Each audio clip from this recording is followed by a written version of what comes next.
Why does it feel like I'm running around in circles and I'm not getting anywhere? What is it really? And number two, the most important part, what can we do to get to our goals? What can we actually practically achieve?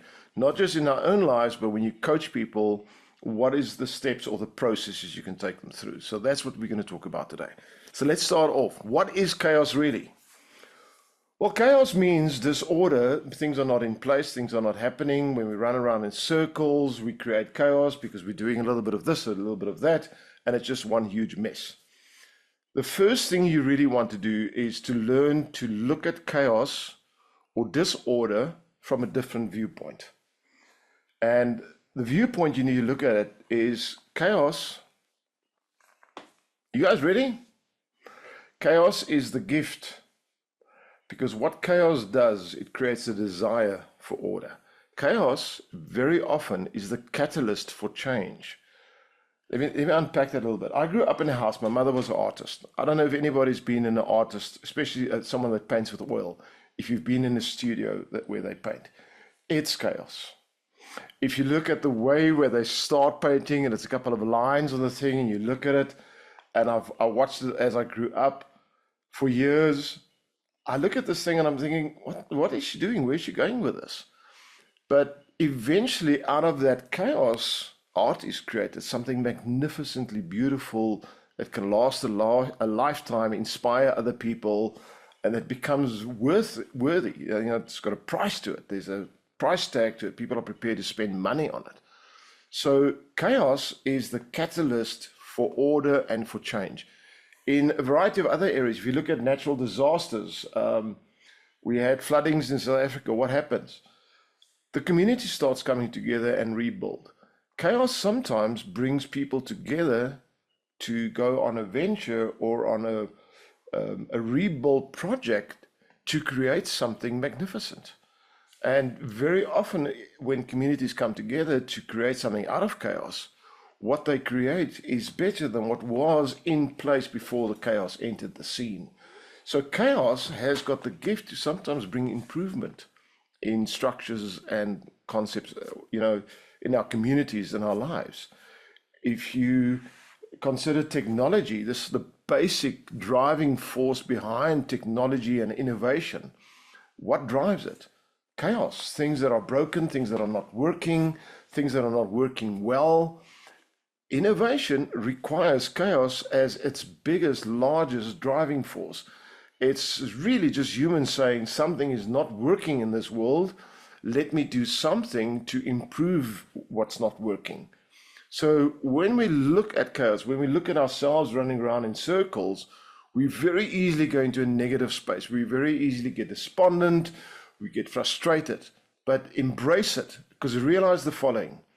The fact that you are aware that you're running around in circles, the fact that you are aware that things are not working the way they should, the fact that you are aware that there's chaos reigning in your life in any particular area means that you now have awareness of it. Think about this. If you did not have awareness of it, you would stay in it. It will just keep going. It will repeat itself. The fact that there's an awareness, I'm running around, I'm not getting things done. That's the seed required for change. The concept of personal development. Think about our industry. What industry are we in? We're in personal development. What do we do? Well, in simple terms, to a certain extent, we help people make sense from their lives. We help people reorder the chaos that they experience. So why do our clients come to us? How does our industry even exist? It exists because people experience chaos. And what do they need? They need solutions. They need a way to get out of that chaos, out of that mess they've made in their lives. Bad decisions, unhealthy value systems, behavioral patterns that doesn't serve them, reactions, responses that doesn't align with their dreams and aspirations.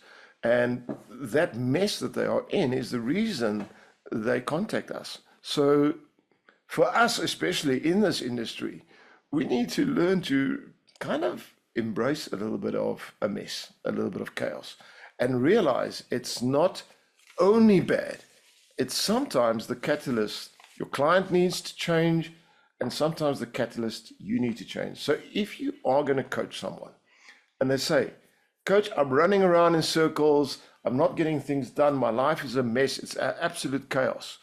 Very first thing is bring their attention to the fact that they are now aware of it.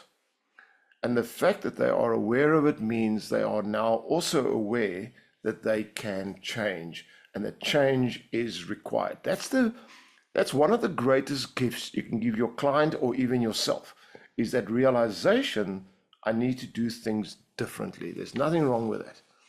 And the moment you understand the context of it, so the context is quite simple. If you don't realize you need to change, if you don't realize you need to take control, if you don't realize that you need to do things differently, you'll keep doing the same things over and over. And what are you going to get? The same results you've been getting. It's if I have to use a metaphor, probably the best one is it's like a ship on the ocean. If you launch a ship on the ocean and you don't steer it, the winds and the currents will direct where it goes. Now, life works in the same way.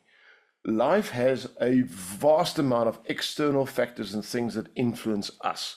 And very often it directs us, takes us in certain directions. Sometimes there's a trauma. Sometimes something really, really bad happens. Sometimes, someone you love dies and you're left alone, or they leave you and you're brokenhearted and you need to move. You need to possibly even move to another country.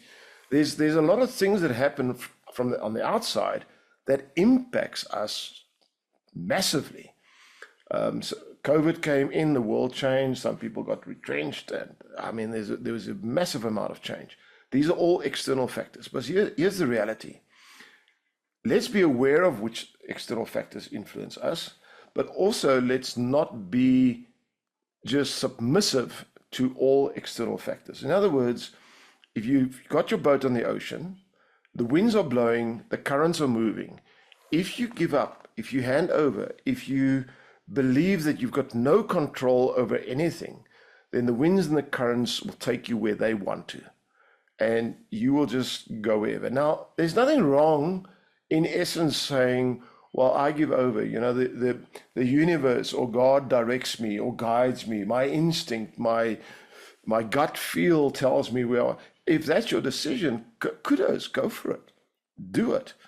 But realize that there are consequences because of it. Then if you make that decision, live with those consequences. Don't moan or complain about life. Accept the consequences. The alternative is really to take hold of the rudder.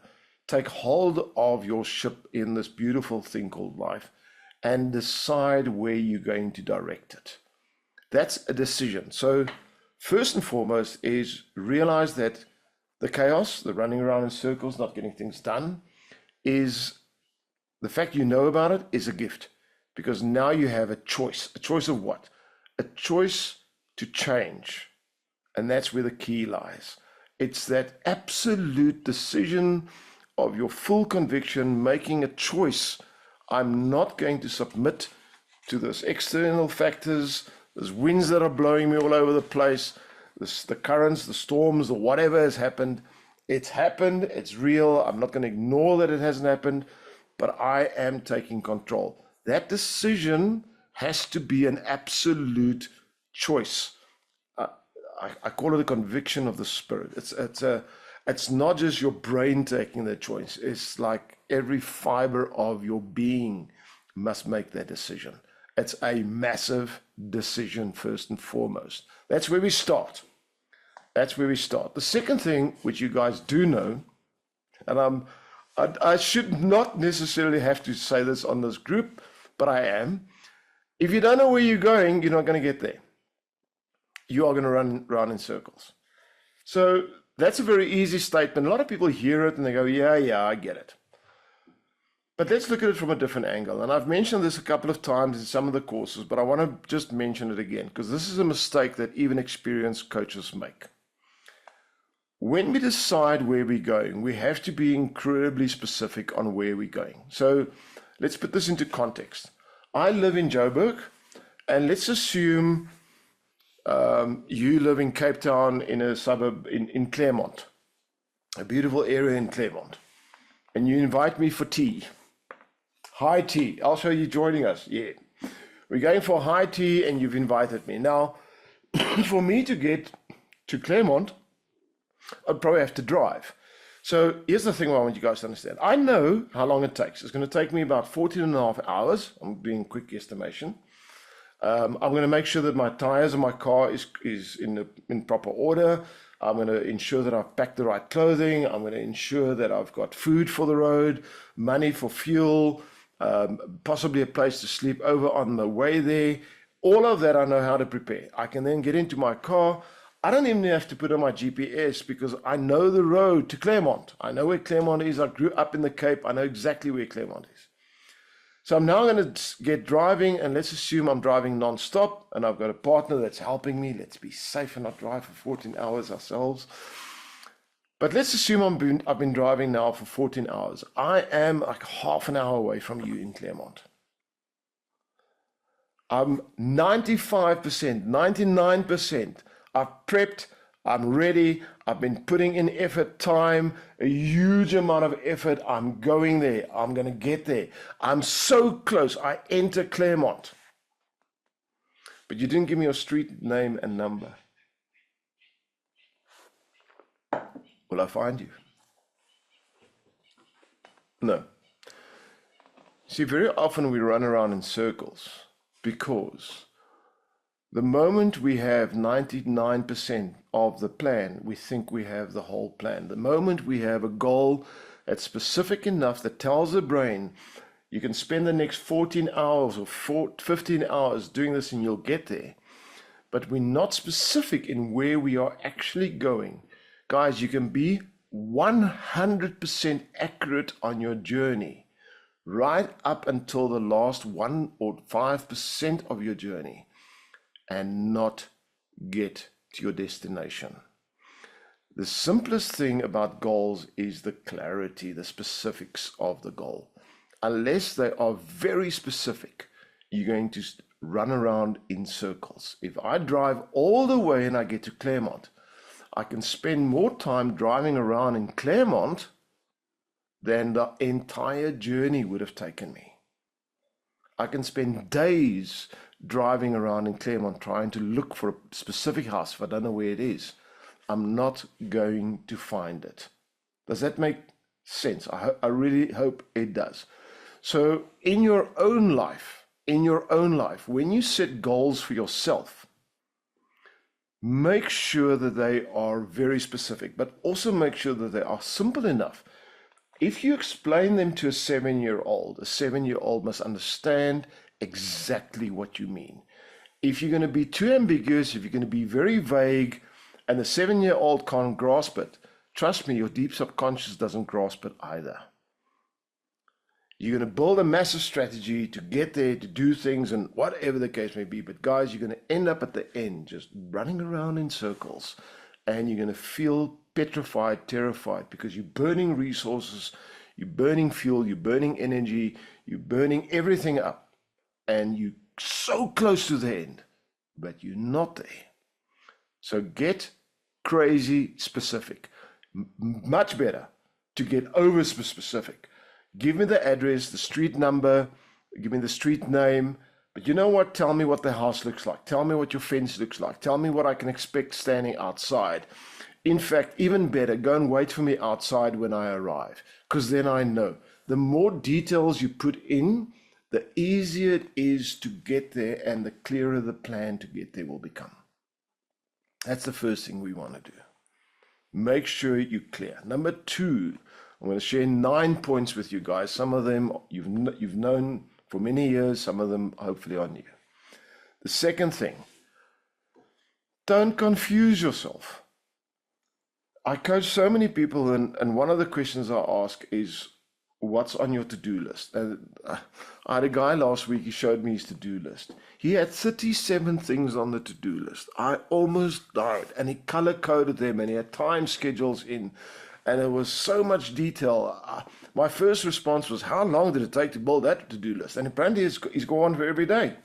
It's insane. He's got this whole process how to move things if he doesn't do it to the next one and score them and all kinds of things.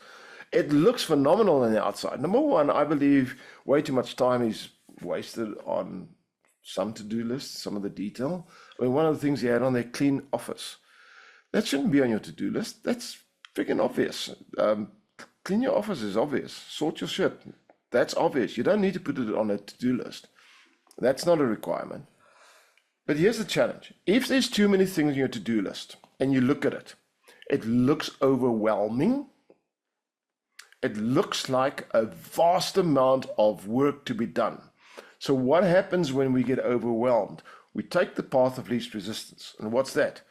Well, let's go into Facebook and scroll and watch YouTube videos and do something else that doesn't give us results. We start procrastinating, we start doing other things. That's the first thing that's going to happen. So what should a to-do list look like? Very simple. 3 items. What? Yes. 3 items. If your to-do list has got more than 3 things on, what is going to happen is you're going to do a whole lot of things average. You're going to fall into the trap of doing a lot of things, but very mediocre. True achievement, true success, true finalization and achievement of what you plan in life really only happens when we do things excellently, exquisitely well.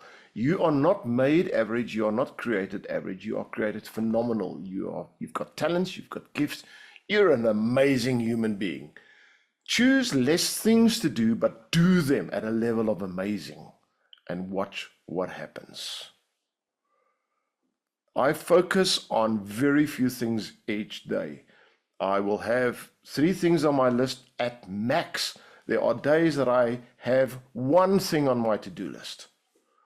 But that doesn't mean I wake up in the morning, I go to the bathroom, I brush my teeth, I shave, I comb my hair, I sometimes take a shower, sometimes. I get dressed, I eat, I have a cup of coffee, I drink my lemon juice and cayenne pepper and water. There's certain things I do. I don't need a to-do list to tell me I need to do those things. They're obvious. Too many people have obvious things on their to-do lists. If you really go and think how many things you do in a day, you can fill up a to-do list with over 100 items on there. But all you're doing is scaring yourself about your day. I think it must be horrible waking up and looking at your to-do list. You spend an hour last night creating this long list. You wake up the next morning and you look at that to-do list and you go, oh my, what a day ahead. What a way to start your day. You're starting it off on a very negative footing already.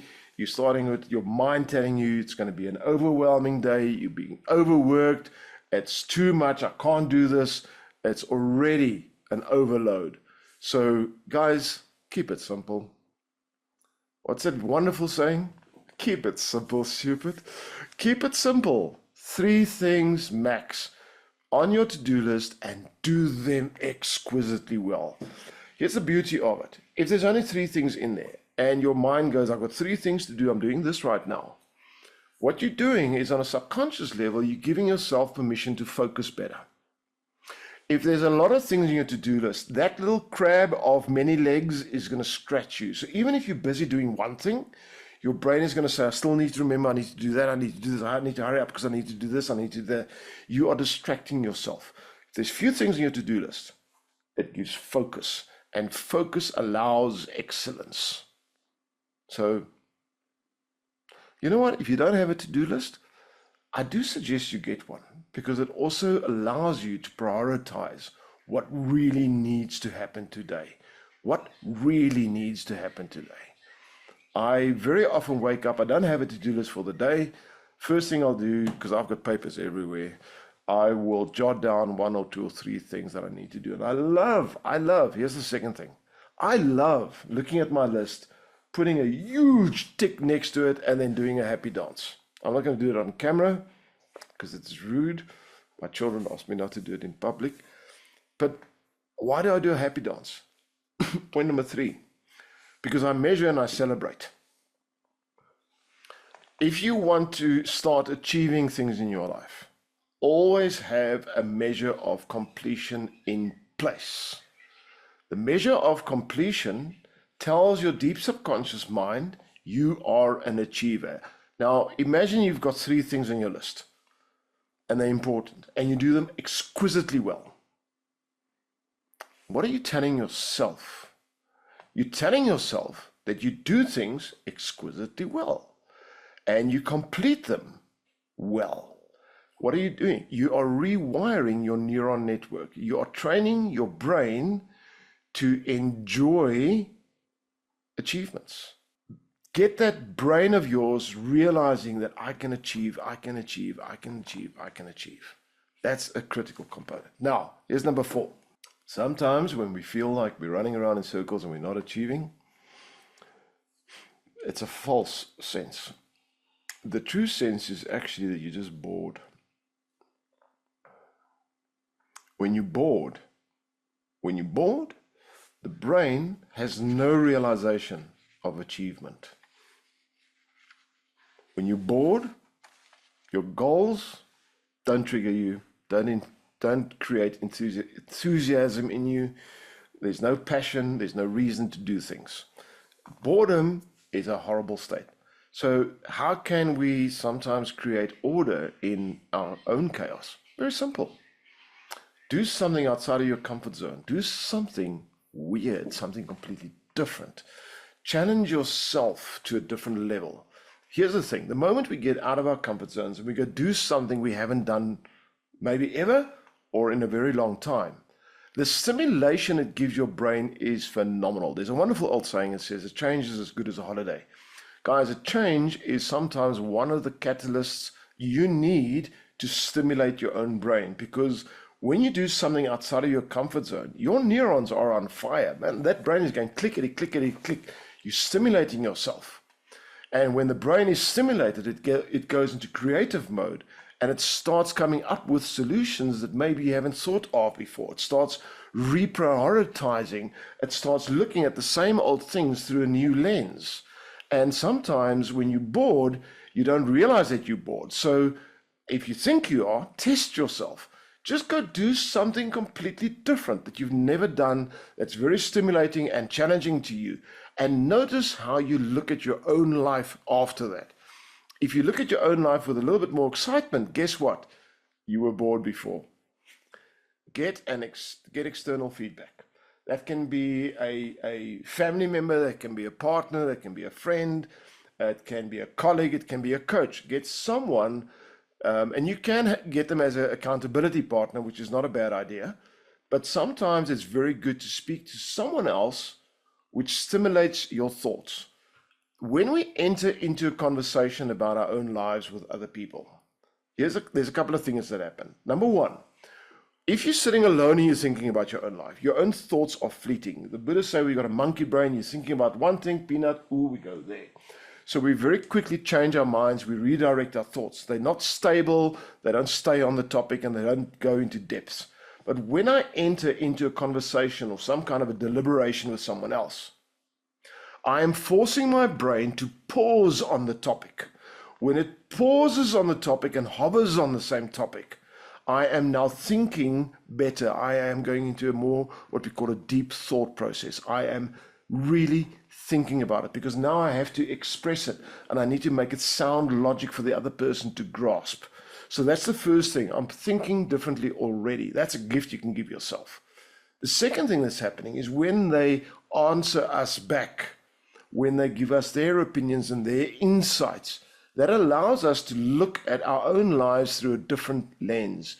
When we look at our own lives through the lens of those around us, and very often those very close to you, it gives us a new perspective on our own lives. Nothing wrong with that. The last thing where it helps, if you go into a deliberation or discussion with someone else about it, very often other people can find blind spots that you haven't noticed. Every person I have met, including myself, we all have blind spots in our own lives. Things that are extremely obvious to others that we just miss. And we sometimes miss them for years. Each one of you guys has someone you love in your life that's got blind spots, and you sometimes just want to take them by the shoulders and shake them and say, "God, you see it?" Well, guess what? Sometimes you need a shake by the shoulders from someone that loves you and says to you, "Can't you see that?" So open yourself up for authentic conversations with someone that you know you're safe with, someone that, listen, they're probably going to give you advice. It might not be the best advice, but it'll give you a different perspective. Use people as a catalyst for different thoughts. Use people as a catalyst to allow you to look at life through a different lens. There's two questions I constantly ask. If I feel that I'm not feeling extremely comfortable in what I'm doing, if I feel I'm not getting the results I'm looking for, if I feel maybe things are a bit chaos, if I feel maybe I'm running around in circles and not really getting to where I need to go, I ask two questions, and I ask them in a specific sequence. Number one is I ask, what have I learned? So usually if you feel like you're running around in circles, there's something specific in your life that you feel is creating that turmoil. So go sit down, be very, very honest, and ask yourself, what have I learned? Now, the best way to answer that is not by thinking about it, but by journaling it. Write it down. Write down, what have I learned?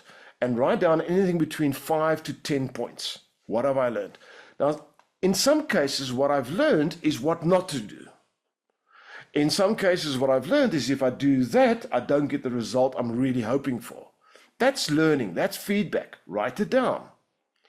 Because once you've written down 5 or 10 things you've learned, then you have to ask the second question. And the second question is, and from what I've learned, what can I do differently? What else can be done? What alternatives are there? What options are there? What else? What else? This is what I have been doing. What else could I do? Change is our greatest gift. We don't go through life without changing, but it's very strange how we very often resist change, because change takes us out of our comfort zones. If I look at something I've been doing, a process I've been going through, a particular area of my life that I've been putting into energy and effort, and I'm not really getting results, maybe I should ask myself what needs to change. What can I do differently? From what I have learned, I now know if I do this, that's the result I'm getting. So change. Do things differently. If you're not happy in your relationship with your partner, change. Do things differently. Change your hairstyle. Change the way you communicate. Change the way you react, you respond. Change something. What's the worst that can happen? The worst that can happen is you can get the same result you've been getting. That's the worst. That's the worst that can happen. The, the world is not going to stop turning on its axle. The sun will come up tomorrow. And you know what? If you did something today and you didn't get the results that you wanted, tomorrow morning when you wake up in brand new splendor and magnificence.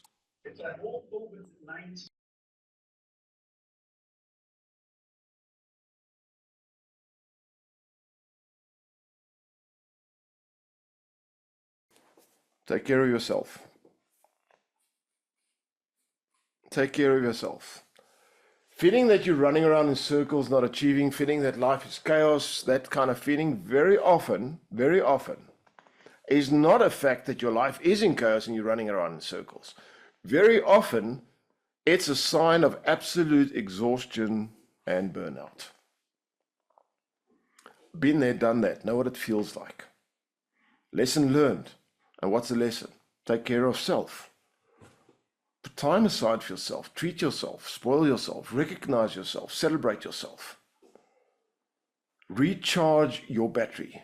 There's a great old saying, you cannot give people water from an empty glass.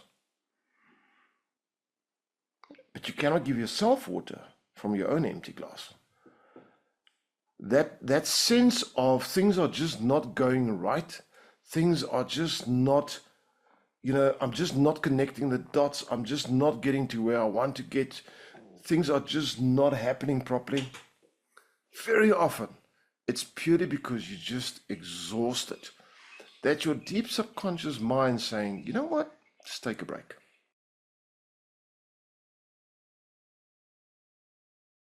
Learn to trick your brain that you are an organizer and that you do live a structured life. How do you trick your brain? And why would you want to? Well, let's start with why would you want to? If your brain believes you are structured, you are organized, you are a doer, you are an achiever, you're goal-orientated, then it will be more structured, more goal-orientated, and desire more achievements. You are the programmer of your program. Your brain works like a computer that runs on programs. Program it so it believes you are an achiever and it will give you what you've programmed it. So how do you do it? Very easy. Basic, simple tasks. Now, some of you guys know that a couple of years ago I was diagnosed with this weird growth in my brain. It's right in my deep brain. And the part of the brain it squeezes on is the gland that produces dopamine. Dopamine is get out of bed and go do stuff, chemical that the body needs. If you don't have dopamine, all you want to do is just you don't want to get out of bed. You've got no goals. Nothing challenges you. You just want to sleep. You just don't care about anything. You don't even want to eat. You're just too lazy. You just don't care. My brain decided that it's going to get a growth, and this thing affected the dopamine in my brain, and my dopamine dropped right down. So what did I need to do? Well, exactly what I'm explaining to you guys. So I know this works. I started doing this a couple of years ago. It works. I started retraining my brain to produce dopamine. How? Very simple. I got up in the mornings and I made my bed. I made my bed. I put in a little bit of effort in getting dressed. I put on a shirt, buttons, and I was aware that I'm buttoning up.